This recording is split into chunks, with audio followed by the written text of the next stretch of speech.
Somos posmodernes, o cómo quitarme de un solo plumazo solo con el título a la mitad de público potencial de este vídeo. A lo largo de los últimos años se ha desarrollado sobre todo en las redes sociales una extrañísima moda que consiste en que principalmente los comunistas con ideas más conservadoras en el ámbito social que no en el económico llamen posmoderno, posmo para los colegas, a básicamente cualquier cosa que no les guste. Si se te ocurre decir que a lo mejor la gente LGBT o la gente negra tiene algunos problemas sociales en su vida cotidiana, sufre algunos problemas no necesariamente económicos por razones de clase social, sino por otras razones, pues seguramente ya te ganes que te llamen posmo. Comenté brevemente esta moda en el vídeo de Reaccionando a Comentarios 1 y dije que haría un vídeo sobre el posmodernismo y hablando un poco sobre este tema, así que bueno, aquí está, ha llegado el momento. Si rebuscamos un poco en el fondo, sí hay algunas características en común entre lo que realmente es el posmodernismo y lo que la gente hoy en día llama posmo, pero mayormente no, la verdad. La verdad es que hoy en día posmo funciona como un cajón desastre para cualquier actitud que no guste a alguna gente y se asemeja quizás más al término progre cuando lo usa la derecha o al término woke que se usa en Estados Unidos. Sirve para meter en una especie de cajón desastre muchas actitudes que no necesariamente tienen relación entre sí ni tampoco tienen relación con el posmodernismo. De hecho, esto es interesante porque a menudo la gente que usa posmo como insulto está teniendo una actitud más posmoderna que aquella gente a la que se lo llama, ya que precisamente resignificar el término posmo, darle un nuevo significado a una palabra que ya existía, es una actitud bastante posmoderna. Así que nos encontramos con esto, con esta curiosa paradoja que puede verse a veces y con gente que a menudo basa buena parte de su discurso en llamar posmo a la gente que le cae mal sin conocer las ideas básicas del posmodernismo ni en qué consiste ni tener la menor idea de nada. Lo de que no saben definir el término posmo a pesar de usarlo todo el rato no es una acusación que me haya inventado yo para descalificarles. Sin ir más lejos, el propio Roberto Vaquero confesaba que es difícil definir con claridad el posmodernismo ideológico como excusa para no hacerlo.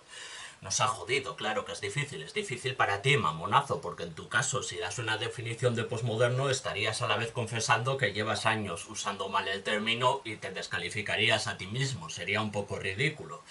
Así que, claro, desde esa perspectiva, claro que es difícil definir el posmodernismo.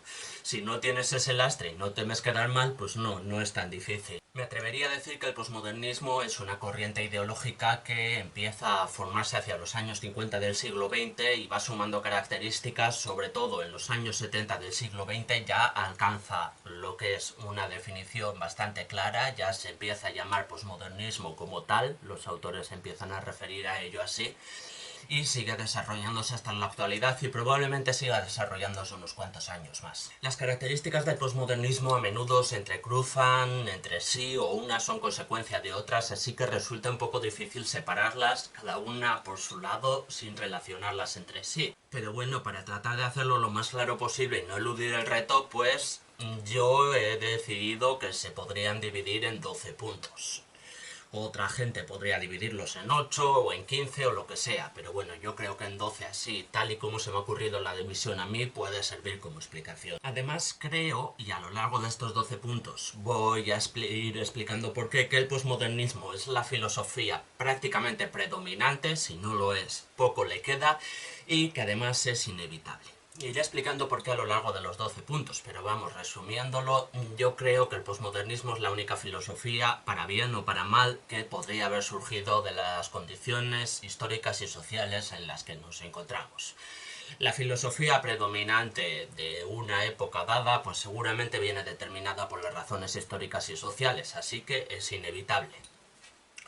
Solo cambiando esas características históricas y sociales se podría cambiar la filosofía. Característica número 1. Concepción relativista y subjetiva del mundo. Esto no es nada nuevo ni es nada exclusivo del posmodernismo. Ya en la Grecia clásica, Platón le reprochaba a los sofistas que fueran relativistas. Ha habido muchas corrientes filosóficas relativistas a lo largo de la historia, pero sin embargo es uno de los pilares fundamentales del posmodernismo, sí. Y yo creo que tiene que ver con muchas cosas y también incluso en esto puede haber gente que me diga que me estoy viniendo muy arriba y sería una crítica totalmente razonable, igual sí que me estoy viniendo muy arriba, pero creo que tiene que ver también con el desarrollo de la física y con cómo se ha ido moldeando esto. Después de todo es hacia la mitad del siglo XX cuando la física tradicional, los modelos de Newton y de Einstein empiezan a no servir y el experimento de la doble rejilla de Young o el principio de indeterminación de Heisenberg nos empiezan a hablar de que tal vez la realidad absoluta del mundo sea imposible de calcular, imposible de percibir correctamente sin modificarla y eso supondría un problema. No sé si estos avances en la física han podido tener algo que ver con el posmodernismo, no puedo asegurarlo al 100%, pero desde luego son procesos paralelos que tienen mucho en común y que se han ido desarrollando más o menos en las mismas décadas. Así que yo creo que alguna relación, no sé cuál será la causa o la consecuencia, o si ambos pueden actuar como tal, pero yo creo que alguna relación sí que tienen. Por otro lado, otro tipo de avances tecnológicos han facilitado nuevas hipótesis de que nuestros sentidos pueden estar engañándonos. Por ejemplo, en tiempos de Descartes se consideraba la hipótesis del genio maligno, ¿no? La hipótesis de que una especie de demonio sobrenatural altere nuestros sentidos para que no podamos percibir el mundo con claridad. Esto es una idea muy importante en la filosofía cartesiana. Pues en la actualidad ese genio maligno podría sustituirse, por ejemplo, por una simulación informática. Es posible que vivamos en una simulación informática y no lo sepamos. Esta es una opción que solo existe desde hace unas cuantas décadas. Hace unos cuantos siglos no se podía plantear. Entonces, en ese sentido, los avances tecnológicos, la informática, pues creo que hacen posibles nuevas formas de contemplar que el mundo nos engaña y que todo es un poco relativo. Philip K. Dick ya habló un poco sobre esto y ya tengo un vídeo sobre Dick, de hecho. Punto número 2, diversidad cultural y antropológica, integración de distintos puntos de vista. Esto parece una consecuencia inevitable del punto anterior. O sea, si todo es relativo, todo es subjetivo, pues hay que escuchar nuevos puntos de vista y tenerlos en cuenta. Pero no solo eso, la globalización, el acceso a la información que supone Internet y otros factores pues han llevado a que estemos en un mundo más conectado que nunca. Entonces es mucho más fácil escuchar otras voces que hasta ahora no habían sido escuchadas, por lo menos no en la filosofía europea, no en la filosofía occidental. Esto puede llevar a ciertos debates éticos, por cierto, eso también es interesante. Por ejemplo, un posmodernismo extremo con un relativismo extremo y un subjetivismo cultural extremo, pues tal vez defendería que no se puede condenar las lapidaciones a mujeres porque desde el punto de vista de otras filosofías orientales, arábicas, influidas por el Islam, pues eso sí está bien. ¿Y quiénes somos nosotros para condenarlo? Yo creo que realmente esto no es un peligro grave y no creo que se vaya a producir en gran medida, pero bueno, el peligro está ahí. Digo que no creo que sea un peligro en gran medida porque surgen filosofías influidas por el posmodernismo, pero filosofías como con otras perspectivas de éticas universalistas o el cosmopolitismo, por ejemplo, que escuchan muchas voces, las integran todas, pero a su vez buscan una ética universal, lo que permite salvar este tipo de problemas. Entonces creo que con estas filosofías pues no va a haber realmente un problema de que alcancemos un subjetivismo tan extremo, porque se llegará más a una especie de ética de los pueblos o a una ética cosmopolita que integre distintos puntos de vista, pero no permita que cualquier cosa sea aceptable solo porque un punto de vista lo considere así. Tercer punto, cuestionamiento de la filosofía previa. Esto también, pues, igual no tenía que haberlo separado del punto 2, pero bueno, así queda remarcado. Por otro lado, la filosofía previa siempre se ha cuestionado, si no, no se podría avanzar en la historia de la filosofía, obviamente, pero bueno, desde el relativismo y de escuchar otras voces, pues queda todavía mucho más claro que tal vez no se debe moldear todo en torno a lo que dijera Aristóteles o Kant o Santo Tomás de Aquino. 4. Abandono de los dualismos. Los dualismos empiezan a desaparecer, el blanco y el negro son sustituidos por una blanca gama de grises, lo que también tiene sentido desde una posición relativista. Desde una postura posmoderna, por tanto, pues por ejemplo puede ser más sencillo defender que el sexo o el género no son estructuras binarias. Entonces, de manera exageradísima, tal vez podría haber cierta traza de sentido en cuando se llama posmo a una persona solo por decir que el género no es binario. La verdad es que mucho sentido no tiene, porque es una exageración y es una simplificación y es básicamente una falacia de hombre de paja, pero bueno, sí que tiene cierta relación, así que supongo que buceando mucho ahí e intentando comprender cómo han sido los procesos, pues podemos entender por qué hoy en día hay gente que llama posmo a otra gente solo por decir que el género no es binario, por ejemplo. Es una simplificación, está un poco mal hecho, está hecho de forma cutre y chabacana, pero bueno, se puede entender de dónde ha surgido la idea, porque es verdad que el posmodernismo propone abandonar los dualismos. Quinto, individualismo. Curiosamente esto funciona en varios aspectos, por ejemplo quizá incluso un poco en el económico, lo que no me termina de convencer en absoluto, pero sí, en el posmodernismo predomina una actitud individualista también para la economía. Igual son ideas heredadas de Ayn Rand, o igual no, vete a saber, pero por algún motivo sí se puede percibir que predomina el individualismo. Hay también individualismo en otros aspectos de la sociedad que podemos percibir y que no se pueden ver con tan malos ojos, afortunadamente. Eso no me parece que pueda tener consecuencias tan graves como lo podría tener el individualismo en la política y en la economía. Pero, por ejemplo, en un sentido estético, pues hay un individualismo mucho más fuerte que el que ha habido a lo largo de la historia de la humanidad, ¿no? Y esto se debe, pues, a la globalización, a los fenómenos de migración por todo el globo, a lo rápido que es viajar ahora, probablemente, y a la instauración de una sociedad de consumo en la que puedes comprar todo tipo de ropa, hacerte todo tipo de cambios estéticos, etcétera.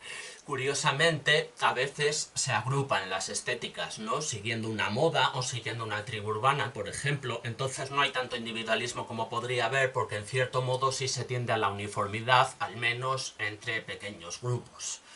Esto también me parece curioso, pero bueno, en general, en un sentido estético, sí podríamos decir que se ve un individualismo mucho más marcado que en etapas anteriores de la historia de la humanidad en la que predominaban otras filosofías. Sexto, valores y referentes líquidos, muy poco duraderos. Esto también tiene que ver con el relativismo y el subjetivismo, pero eso, los valores, los referentes, las ideas pueden cambiar con mucha rapidez, lo que ayuda a no fijarse en ninguna y a veces a dar todas igual por válidas. Como digo, es que este punto prácticamente se podría mezclar con el primero, pero bueno, quería destacarlo.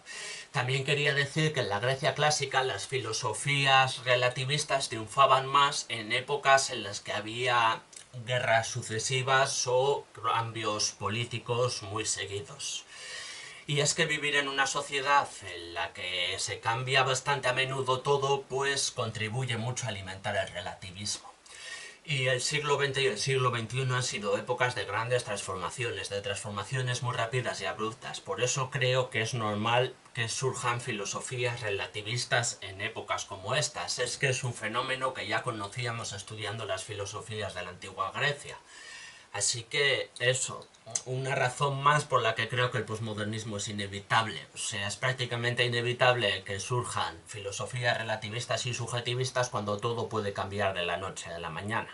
Por cierto, que la tecnología también ha abierto una serie de posibilidades de cambio de la noche a la mañana que antes no existían. Desde que existen las bombas atómicas se puede reducir prácticamente el mundo a cenizas y se puede extinguir toda la civilización en cuestión de semanas, una posibilidad que no existía en épocas anteriores de la historia.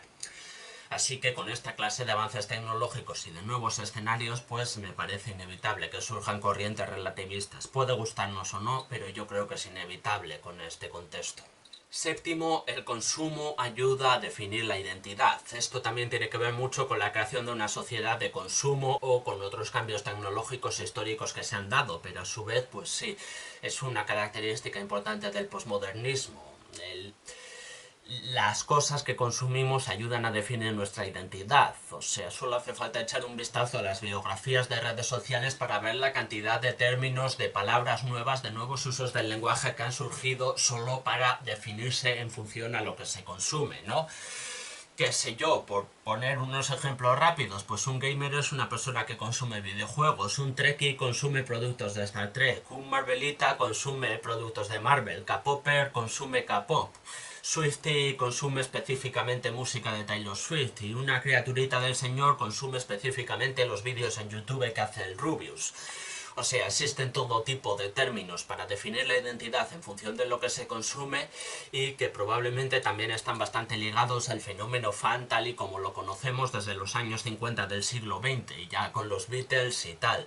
Octava característica, la dificultad para elegir, y está muy relacionada con el punto que acabo de comentar, ¿no? Porque si la sociedad de consumo ofrece un abanico de productos a la civilización occidental muchísimo más amplio del que ha existido hasta la fecha, pues es normal que esto, en términos filosóficos, se traduzca en filosofías, en formas de ver la vida que incluyen una fuerte dificultad para tomar elecciones. Lo que en economía se llama el coste de oportunidad, es decir, lo que podrías haber ganado si hubieras tomado otra decisión, pues es algo que en nuestra sociedad ahora está muy presente. Y ya os digo, no solo es una cuestión filosófica, sino que tiene que ver con el amplio abanico de opciones que no se ofrecía en momentos históricos anteriores, tal y como yo lo veo, al menos. Pero eso, que no es algo que vaya exclusivamente ligado al consumo, que también la dificultad para elegir en el consumo se da mucho, pero también la dificultad para elegir en muchos ámbitos de la vida. Por ejemplo, existe una percepción general, y así lo demuestran las encuestas que se hacen, de que escoger una carrera universitaria resulta más difícil para los estudiantes de lo que resultaba hace solo unas cuantas décadas. Parece que cada vez impera más esta dificultad para tomar una elección por miedo a lo que podemos perder. Tiene también relación con el punto que comentaba antes de valores y referentes líquidos, ¿no? Esta liquidez, esta inmediatez de valores hace que nos cueste más tomar una decisión. Noveno punto, importancia del lenguaje, porque moldea la realidad. Esto no es nada nuevo tampoco, y quizá el antecedente directo más importante sea Wittgenstein. No sé, lo digo por decir uno porque realmente ha habido un buen número de corrientes filosóficas a lo largo de la historia que han defendido la importancia del lenguaje para moldear un poco la realidad y tal, pero eso también es una característica muy propia del posmodernismo que está muy presente. En ese sentido, pues por ejemplo, se entiende la preocupación por el lenguaje inclusivo como algo relativamente ligado al posmodernismo. Una vez más, si una persona usa posmo como descalificativo a otra solo por usar lenguaje inclusivo, pues está cometiendo una exageración y una simplificación de la hostia. Me parece bastante cutre y chabacano llamar a alguien posmo por eso, pero sí hay que reconocer que tiene cierta relación el lenguaje inclusivo con el posmodernismo, porque el posmodernismo es un movimiento que se preocupa mucho por el lenguaje. Por eso, por la idea de que el lenguaje puede cambiar en gran medida la realidad. También, como decía al principio, la resignificación de palabras, el dar nuevos significados a palabras que ya existían, pues es algo que abunda en las corrientes postmodernas, aunque no sea exclusivo de ellas, y de hecho en la evolución natural del lenguaje, en todos los lenguajes, en todas las sociedades, pues pasa de vez en cuando este fenómeno, ¿no? Lo de dar una nueva definición a una palabra que ya existía. Pero eso, que en el posmodernismo podríamos decir que pasa más a menudo, porque el lenguaje es importante y entonces resignificar las palabras tiene más importancia para la gente influida por estas ideas. Décima característica, una concepción no lineal de la historia. Esto podría tener que ver con filosofías orientales y en ese sentido con la diversidad cultural y antropológica que ya había comentado, pero yo me inclino más a relacionarlo con la liquidez y el subjetivismo de los que también he hablado. La posibilidad de que la civilización se derrumbe en un momento está ahí. Puede ser improbable, pero es físicamente posible, es técnicamente posible. Entonces, también los movimientos autoritarios que surgen y se derriban, los continuos cambios de regímenes políticos y tal, pues puede dar la sensación de que la historia no avanza, de que no va hacia ningún final. Entonces, si bien durante los últimos siglos ha predominado una concepción lineal de la historia, pues creo que el posmodernismo rompe un poco con eso, en cierta medida. Y esto tiene relación con el punto número 11, una visión no teleológica del mundo, ausencia de un fin último en la historia. Otras corrientes filosóficas anteriores hablaban de un fin de la historia, fuera por un motivo o por otro. El cristianismo hablaba del apocalipsis y la segunda venida de Cristo, entonces ya se acabaría la historia. Fin, no hay más. El comunismo incluso habla del fin de la sociedad de clases, el fin de la lucha de clases como fin de la dialéctica histórica más importante. Podría seguir habiendo cambios, pero lo que es la historia a grandes rasgos pues se terminaría cuando llegara el final de la guerra de clases. En el posmodernismo no pasa eso, no hay un telos, no hay un fin último para la historia, no hay un objetivo al que llegar, hay una ausencia de fin. Por eso digo que tiene mucha relación con el punto anterior, porque eso puede explicar por qué la historia no es lineal. Al no tener un fin, pues es más fácil que no sea lineal y que sean ciclos o cualquier otro tipo de estructura rara, pero que no haya un fin último para la historia. Y característica número 12 y final, la inmediatez y la importancia del presente, también relacionada con cosas que he comentado antes, como la liquidez y los referentes que se abandonan rápidamente, pero que creo que es un punto que merece la pena tratar aparte por eso, porque se da mucha importancia al presente, se da mucha importancia a poder hacer cosas en el presente, no se tiene tan en cuenta el pasado o el futuro como en otras corrientes filosóficas. Tal vez esto tenga que ver con Internet, con los nuevos medios de comunicación y las nuevas redes de transporte que nos permiten desplazarnos por el mundo o realizar operaciones que antes tardaban meses o semanas en unas pocas horas o en apenas instantes. Pues eso. Los cambios tecnológicos en este sentido creo que también han influido mucho para que en la filosofía predominante actualmente se dé mucha importancia al momento presente y no tanto al pasado o al futuro. Y estas 12 características vendrían a ser, en mi opinión, lo que definen el posmodernismo como movimiento. Como veis, he intentado remarcarlo a lo largo de los 12 puntos, pues es una filosofía básicamente predominante. Creo que todavía no ha alcanzado su clímax y que todavía en los próximos años tendrá más importancia y habrá más gente influida por esta filosofía de la que hay hoy en día. Pero eso, creo que es inevitable. He mencionado muchos factores, he mencionado la globalización, internet, nuevos medios de comunicación, la sociedad de consumo, las bombas atómicas, la nueva tecnología informática que creo que tienen relación. Por eso creo que el posmodernismo es una filosofía que eso es una consecuencia prácticamente inevitable de factores históricos y sociales. Creo también que todos estamos influidos en gran medida por el posmodernismo, incluida la gente que usa posmo como descalificativo para otros. Sí, también creo que están prácticamente tan influidos por el posmodernismo, a veces incluso más que la persona a la que tachan de posmo. Así que esa vendría a ser mi conclusión.